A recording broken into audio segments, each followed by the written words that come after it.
नमस्कार, मैं हूं मोहन मेरिया और आप देख रहे हो कच्छवागढ़ टीवी। ट्रांसपोर्ट आरोग्यम केंद्र के द्वारा कच्छ आर्केड में गत तारीख 27 मार्च को एक मेडिकल कैंप हुआ, जिसमें कई सारे लोगों ने, ट्रक ड्राइवरों ने हिस्सा लिया। इस कैंप में कच्छ जिला पंचायत के अध्यक्ष जनक सिंह जाडेजा जी उपस्थित रहे, उमिया शंकर जोशी जी, जिसका संचालन अमृत भाई ने किया, और जिला पंचायत न्याय समिति चेयरमैन गिला भाई आहिर, मॉडर्न स्कूल के एक्स प्रिंसिपल लाखा भाई कारिया साहेब, नरेश भाई फफल और आरोग्यम हॉस्पिटल की पूरी टीम। और इस पूरे कार्यक्रम का आयोजन सरला शेखा ने किया।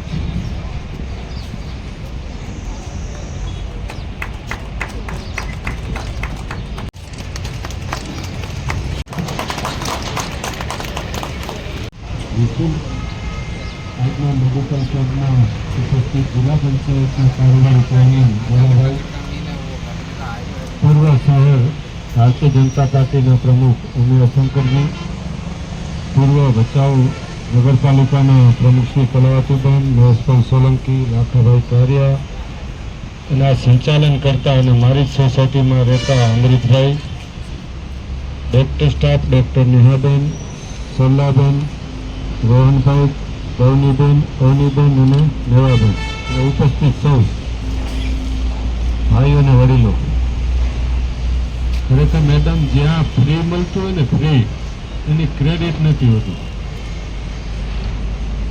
કોઈ પણ દેશ હોય, કોઈ પણ ગામ હોય, કોઈ પણ શહેર હોય, મફતની કાંઈ કિંમત નથી હોતી. નહીંતર નિઃશુલ્ક તમે આ એક વર્ષથી અહીંયા સેવા કરી રહ્યા છો. આસપાસ આ ટ્રાન્સપોર્ટનું જ ઓફિસું છે. ત્યાં બની શકે કે આપણે ત્યાં ન પહોંચી શકીએ, અને કદાચ આપણે પહોંચી શક્યા હોય તો એમની પાસે ટાઈમ નથી. પણ તો ધન્યવાદ આપીશ અહીંયા જે આવેલા લોકોને કે એમનો ટાઈમ લઈને આપનો ટાઈમ કાઢીને અહીંયા ઉપસ્થિત રહ્યા. મિત્રો, વર્તમાન સમય, અત્યારની ટેકનોલોજી અને હાલની પરિસ્થિતિમાં આપણે સૌ જાણીએ છીએ કે બીમારીનું પ્રમાણ ખૂબ જ વધી રહ્યું છે. એનું જવાબદાર કોઈ તો આપણે ખુદ પોતે જ છીએ. કેમ કે વર્તમાન સમયની અંદર માણસોને રહેણી કહેણી, માનસિક ટેન્શન અને ખાણીપીણી, જેના કારણે અસંખ્ય રોગોનું પ્રમાણ વધી રહ્યું છે. પણ ખરેખર જો આ રોગ મુક્ત અને ભવિષ્યનું જો આપણે વિચારશું તો આરોગ્યની દ્રષ્ટિએ આપણે સક્ષમ હશું તો એ આપણી ફેમિલી હોય, ગામ હોય અથવા દેશ હોય તો જ પ્રગતિ કરી શકશે. આવતું ભવિષ્ય એટલે આપણા બાળકો. તો આપણાને તો ખ્યાલ હશે કે આપણા બાળકોમાં અત્યારની જે કેપેબલતા છે, મોબાઈલમાંથી 24 કલાક મોબાઈલમાં શારીરિક પરિશ્રમ બિલકુલ છોડી દીધો. અને આ કેમ્પ તો શારીરિક પરિશ્રમ કરનારાઓ માટે છે, જેઓ 24 કલાક ડ્રાઇવિંગ કરે છે, ઉજાગરા પણ કરતા હોય છે, જેને ખાવા પીવાનું પણ ઘરનું નસીબ નથી હોતું, એવા ડ્રાઈવરો માટે, ટ્રાન્સપોર્ટરના ડ્રાઈવરો માટેનું જે આ કેમ્પ રાખવામાં આવ્યો છે. મિત્રો, આપણે વિચાર્યું કે એમને પણ, ડ્રાઈવરોને પણ ઘર સંસાર છે, માતા પિતા અને કુટુંબ કબીલા છે, છતાં પોતાની રોજીરોટી માટે આઉટ ઓફ સ્ટેટમાં પણ નોકરી માટે, લગભગ અહીંયા ડ્રાઈવરો હશે 99% આઉટ ઓફ ગુજરાતના છે, એટલે હિન્દી ભાષી. પણ એ અહીંયા કચ્છમાં કે ગુજરાતમાં અથવા ત્યાં પંજાબ કે આઉટ ઓફ સ્ટેટથી ગાડીનું લોંગ ડ્રાઇવિંગ કરીને આવતા હોય છે. તો મેડમ સાથે અમે બેઠા ત્યારે એમને એ પણ વાત કરી કે સતત ડ્રાઇવિંગ કરવું, સતત ઉજાગરા કરવા, જેનાથી ડ્રાઈવરો હવે વ્યસની થતા જાય છે. એ પણ દારૂનું પણ વ્યસન હોઈ શકે અથવા અલગ અલગ અફીણ ગાંજાઓ જેવા વ્યસની. પણ મિત્રો જે ડ્રાઇવિંગ કરે છે એ જ જો વ્યસન કરશે તો એમને એક્સિડન્ટ થવાની સંભાવના ખૂબ જ વધારે હોય છે. એટલે અહીંયા જે પણ મિત્રો છે એને પણ મારી વિનંતી છે, ટ્રાન્સપોર્ટ સાથે જોડાયેલા હોય અથવા ખુદ ડ્રાઇવિંગ કરતા હોય, કે આપણે નશાથી મુક્ત થવું જોઈએ. અને ડ્રાઈવરના હાથમાં જ આખો આ દેશનું હેલ્ડિંગ કેવું હોય તો કહી શકાય. મેડમે ખૂબ સરસ અંદર વાત કરી. જેમ મેં એકવાર જિલ્લા પંચાયતમાં પણ વાત કરી કે આર્મીવાળા એકવાર એવું કહે, આર્મી મેન જે આપણા માટે 24 કલાક બોર્ડર ઉપર શહીદ થવાની તૈયારીમાં, ક્યારે શહીદ થયાનું નક્કી નથી, છતાંય કર્મયોગી આર્મી મેનો જે ફરજ બજાવી રહ્યા છે એ જો એકવાર એવું વિચારે કે ભાઈ આ 40, 50 કે 60 કે લાખ રૂપિયાની નોકરી કરતા આપણે જે ગામડામાં ને શહેરમાં લોકો જેવી રીતે કામ કરે છે એવું કામ કરી લેશું તો આ દેશની પરિસ્થિતિ શું થાય?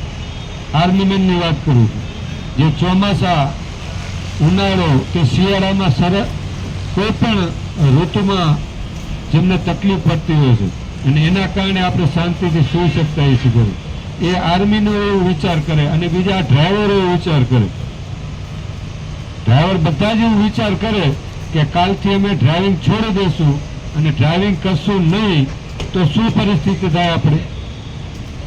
તો જે પણ લોકો આ દેશ માટે કંઈક ને કંઈક કરી રહ્યા છે એનું સતત આપણે ખ્યાલ રાખવો જોઈએ.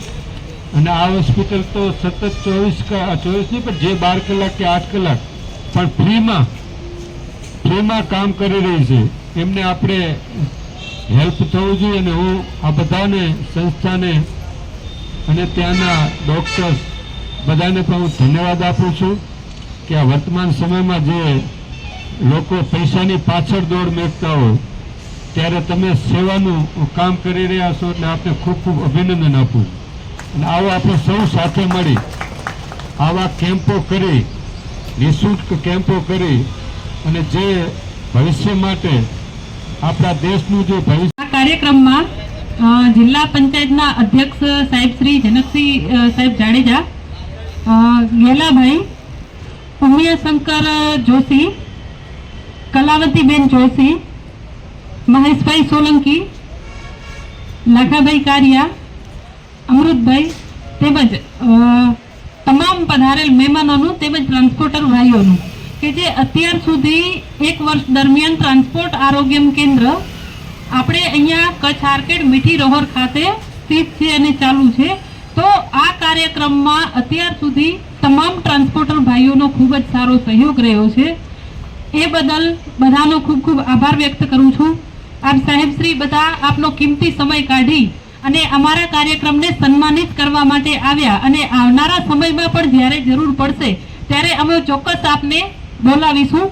તો એ બદલ તમે અહીંયા તમારો કિંમતી સમય કાઢીને આવ્યા, ખૂબ ખૂબ હૃદયથી આભાર વ્યક્ત કરું છું. ટ્રાન્સપોર્ટ આરોગ્ય કેન્દ્ર વતી આપ સર્વેનો ખૂબ આભાર વ્યક્ત કરું છું. બધા ટ્રાન્સપોર્ટર ભાઈઓનો ખૂબ ખૂબ અભિવાદન કે તમે તમારો અહીંયા કિંમતી સમય કાઢીને પધાર્યા. જય ભારત.